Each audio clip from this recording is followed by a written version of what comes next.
Mais qu'est-ce qui a bien pu se passer depuis le 2 décembre?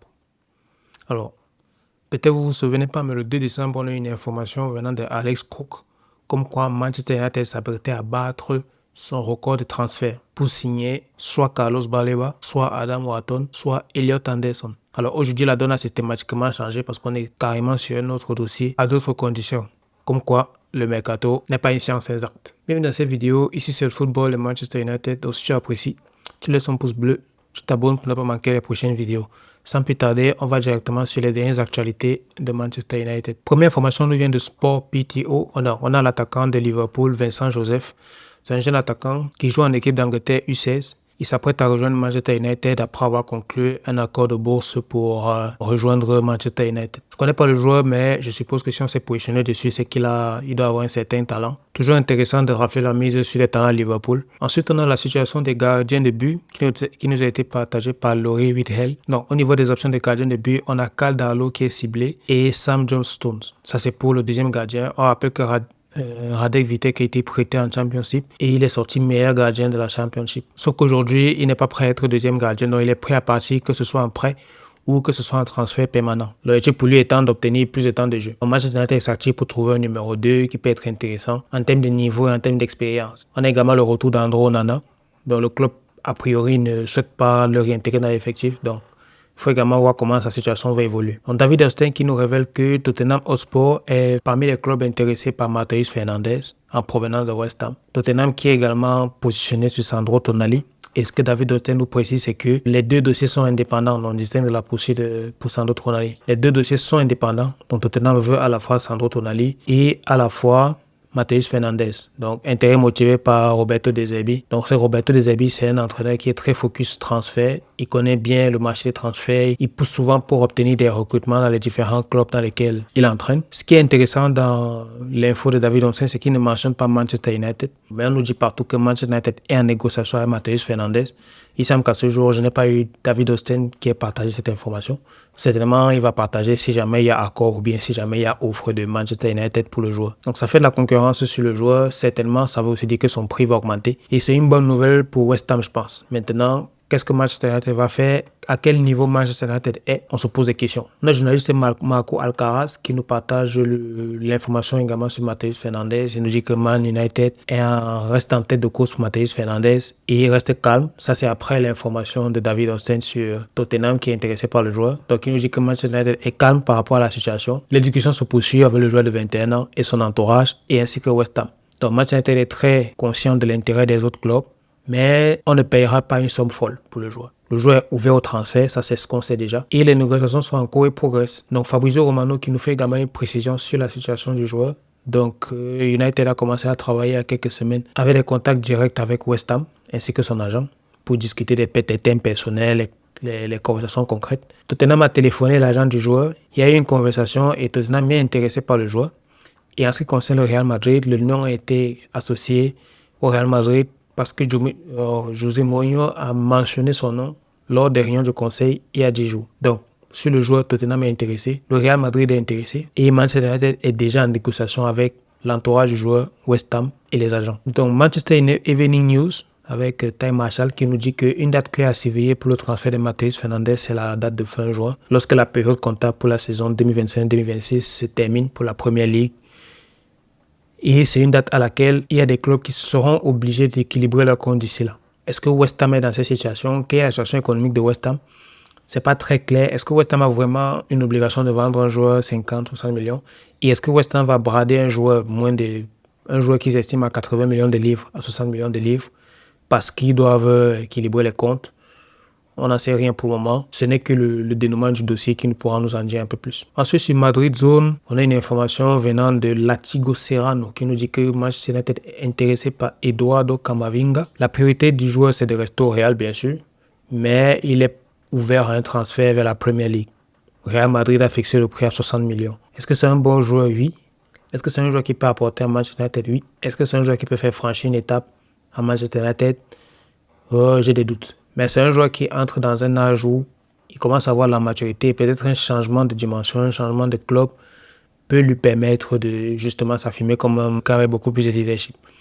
Maintenant, quitter le Real Madrid, c'est pas toujours une chose simple. Il faut vraiment qu'il y ait un vrai projet sportif Il y a aussi un vrai projet économique parce que les joueurs ne vont pas quitter uniquement pour l'aspect sportif. Il y a aussi l'aspect économique. Qu'est-ce que Manchester United va lui proposer sur ces deux aspects?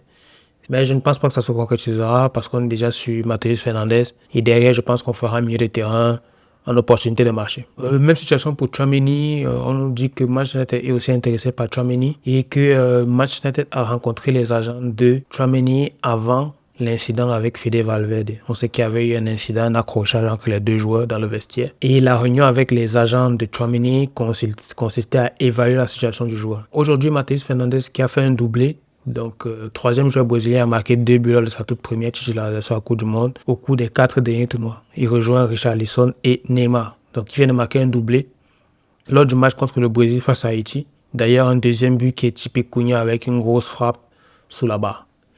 Donc toujours bien de savoir que les joueurs de Manchester United s'éclatent en sélection. Ensuite, on a le calendrier qui est sorti, le calendrier de la saison, et Manchester United a demandé à jouer le premier match de la saison à l'extérieur. J'ai vu quelques images qui ont circulé montrant que Manchester United est en train de faire une rénovation de la pelouse. Donc le premier match se jouera à l'extérieur en raison de ces travaux-là. Le temps de certainement remettre, réhabiliter tout ce qu'il faut.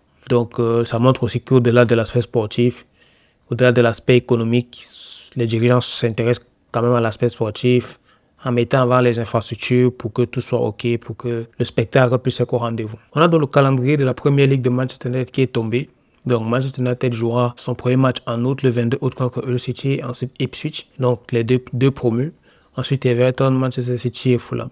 C'est un début de saison qui est plutôt, les 5 premiers matchs sont plutôt intéressants. Parce que les 3 premiers matchs, on va dire, c'est des matchs qui sont à notre portée normalement. Et après, il y a Manchester City, ça monte un peu le curseur. Et Fulham, une équipe de milieu de tableau, ça redescend un peu le curseur. Donc c'est un début de saison qui est très intéressant. Prendre Spurs, Leeds, Bournemouth, Chelsea. On a également une Opta-analyse qui a évalué la difficulté du calendrier de Manchester United pour les 5 premiers matchs. Donc il y a Hull City, Ipswich, Everton, Manchester City, ça augmente un peu la difficulté et Fulham. Donc, on a un average rating, donc une note moyenne de difficulté à 89,3, sachant que le plus élevé, c'est Bournemouth qui a une difficulté à 93,3. Donc, Manchester United semble avoir le calendrier le plus abordable de ce début de saison. C'est pas pour nous déplaire, l'idée c'est d'engranger les points et bien commencer la saison pour aborder le choc face à City avec déjà un plein de points, beaucoup de confiance et vraiment s'affirmer comme une équipe qui peut jouer le titre. Ça va maintenant dépendre des recrutements qui vont être faits, la forme de jeu à ce moment-là.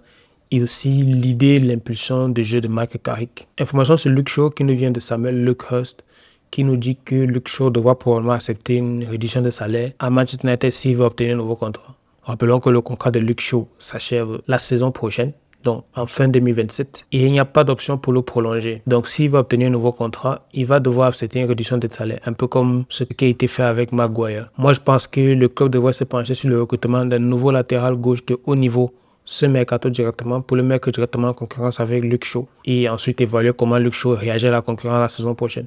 Mais pour moi, Luke Shaw, il a déjà fait plus de 10 ans à Manchester United. Il a rendu des bons services. Il a 31 ans. Je pense qu'il faudrait aller sur des joueurs un peu plus premium, un peu plus de haut niveau qui peuvent apporter un nouveau souffle à Manchester United. Maintenant, ça va dépendre aussi des performances de Luke Shaw la saison prochaine. Mais je pense que s'il fait des bonnes performances, il sera peut-être prolongé d'1 an. Mais s'il n'est pas au niveau, bien s'il subit des blessures, je ne pense pas qu'il sera prolongé. Donc, on a un correspondant de West Ham qui nous a parlé de Somerville. Donc, ce qu'il nous dit, c'est que je pourrais définitivement voir une situation où il accélérait à Manchester United. Je me souviens qu'il y avait un match où Ruud van Nistelrooy était venu le regarder. Et bien sûr, Ruud est un grand joueur pour Manchester United, donc il y a ce lien, évidemment. Donc, en termes de tous les clubs qui le veulent, je pense définitivement qu'il serait, une bonne addition. Donc, il y aurait une bonne addition entre Somerville et le fait qu'il rejoigne Manchester United. Il a été observé par Van Nistelrooy lorsqu'il était à West Ham. C'est un bon joueur. J'ai vu qu'il a marqué 20 buts en Championship. Je sais juste que c'est un ailier qui colle la ligne. C'est un profil qui manque à Manchester United. C'est toujours bien accueilli de nouveaux joueurs. Maintenant, est-ce que c'est un joueur qui va nous faire franchir un cap? On ne peut pas savoir avant. C'est un bon joueur qui, peut-être dans un bon collectif, avec un coach comme Michael Carrick qui peut lui apporter certaines idées, peut permettre à l'équipe de franchir un cap. Donc, on verra bien comment ce dossier évolue parce que Manchester United est sérieusement intéressé par un ailier gauche. Dans Télégraphe de cœur, ils nous disent que les perspectives de transfert pour un ailier tel que Somerville ou Morgan Rogers sont liées à l'avenir de Marcus Rashford à Old Trafford. Pour moi, Rashford, il sera vendu. Soit il sera prêté encore à Barcelone, soit il y aura une solution en fin de mercato.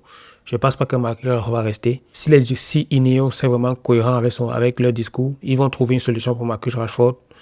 pour qu'il puisse, on va dire, partir en fin de saison. Il puisse être soit vendu, soit prêté. Donc, à partir de là, ça veut dire que le mouvement pour Somerville ou alors pour Morgan Rogers ou tout autre ailier va dépendre du départ de Rashford.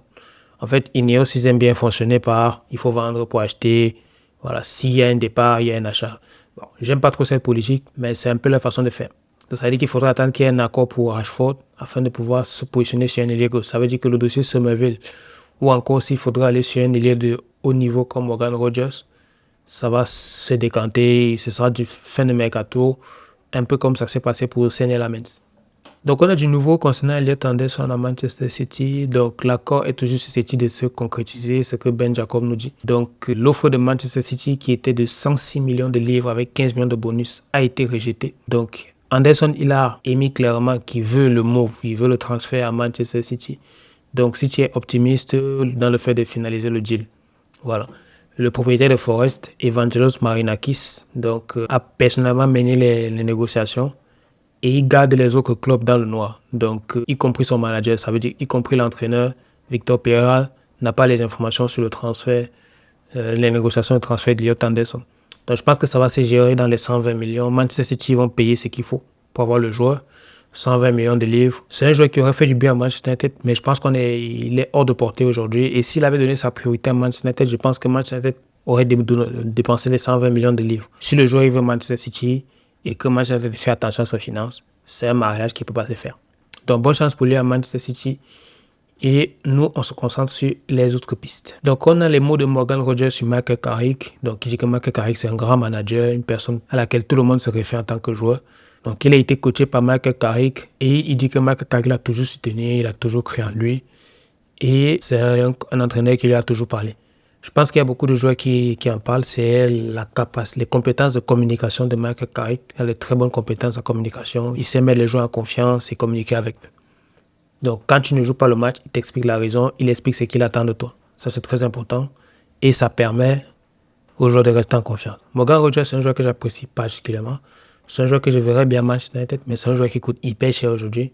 Aston Villa, on est sur des prix de 90, 100 millions de livres.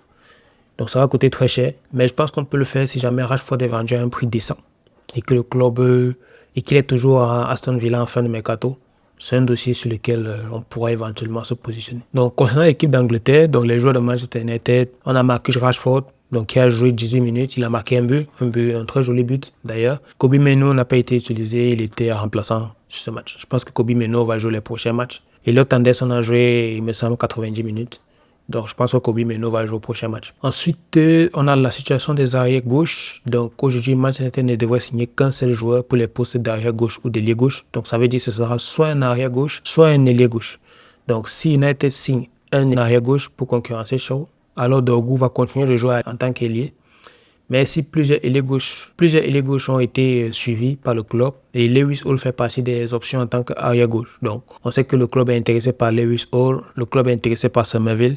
Donc, ça va être une saga. Bon, beaucoup de rumeurs vont sortir. Mais l'information que le Manchester United Evening News nous dit, c'est que ce sera soit un ailier gauche, donc soit Somerville ou Morgan Rogers, soit un arrière gauche, c'est-à-dire soit Lewis Hall ou bien Anthony Robinson, ou bien tout autre arrière gauche. Ensuite, on a donc une interview de Michael Carrick qui est sortie le 17 juin 2026. Donc, il se disait optimiste car il souhaite apporter un football victorieux et passionnant. Donc, il a eu un contrat de 2 ans grâce à la fin de saison magnifique qu'il a fait l'année de la fin de saison dernière. Qu'est-ce qu'il nous dit? C'est qu'un football victorieux et passionnant, voilà ce qui me vient à l'esprit. Donc là, c'est son ambition de qu'est-ce qu'il recherche, quel type de football. Qu'il existe plusieurs sortes de façons de parvenir à ce football. Il s'agit de jouer un football gagnant et spectaculaire. Et nous avons la responsabilité d'essayer de produire les deux. Donc, produire un football qui gagne et produire un football spectaculaire. Alors, en ce qui concerne la situation du milieu de terrain, donc on sait que Manchester United veut renforcer son milieu de terrain. Et qu'est-ce que Michael Carrick nous dit? Donc, il nous dit qu'il est censé d'avoir un milieu de terrain solide, une colonne vertébrale solide par-dessus tout. Voilà. Il s'est dit que le club est conscient de cela et que Manchester United va faire le nécessaire pour pouvoir renforcer ce secteur de jeu-là. Et en ce qui concerne sa relation avec Jim Ratcliffe, il dit que sa relation, il n'y a rien de très formel avec Jim Ratcliffe. Ils ont juste eu des conversations, voilà. Et que Ratcliffe lui pose des questions sur certains sujets, dans des conversations générales sur les joueurs, le club, les ressentis. Voilà, ce n'est peut-être pas comme tout le monde imagine, mais il dit que Ratcliffe a été très bienveillant avec lui Il lui a laissé faire beaucoup de travail et il lui a fait confiance. Donc, ça témoigne d'un climat de confiance cordial et formel entre les propriétaires et l'entraîneur, ce qui est tout à fait normal. Maintenant, Michael Carrick a fait une très bonne fin de saison. Je pense qu'il y a encore une réticence. On n'a pas encore vraiment une confirmation sur quel est son style de jeu, quelles sont ses ambitions en termes de projet sportif et en termes de gestion d'effectifs. On sait qu'il a une très bonne communication. On sait également qu'en termes de style de jeu, contre-attaque, il est très bon. Mais est-ce qu'il est capable de dominer, de mettre en place, de mettre les joueurs en confiance pour aussi jouer contre des blocs bas? C'est à voir. Et pour terminer, on a quelques images de Mathis de Ligt, donc qui s'est dit il est au travail. Et il travaille pour être prêt pour la pré-saison. On sait qu'il a été absent pendant plusieurs mois. Il a complètement disparu après le match contre Tottenham. Et donc là, il est en préparation pour la nouvelle saison. Espérons que les blessures vont l'épargner cette fois pour qu'il puisse vraiment apporter pendant toute la saison. On a vraiment besoin d'une profondeur de banc avec toutes les compétitions qui seront jouées. Voilà, c'est tout pour les infos de Manchester United de ce jour, pour les mises à jour de transferts et également les actualités du club. Je te remercie, je suis arrivé jusqu'à la fin de la vidéo. N'oublie pas le pouce bleu, c'est toujours intéressant, ça fait plaisir. L'abonnement pour faire grandir la communauté. Et on se dit à bientôt pour une prochaine vidéo. Ciao.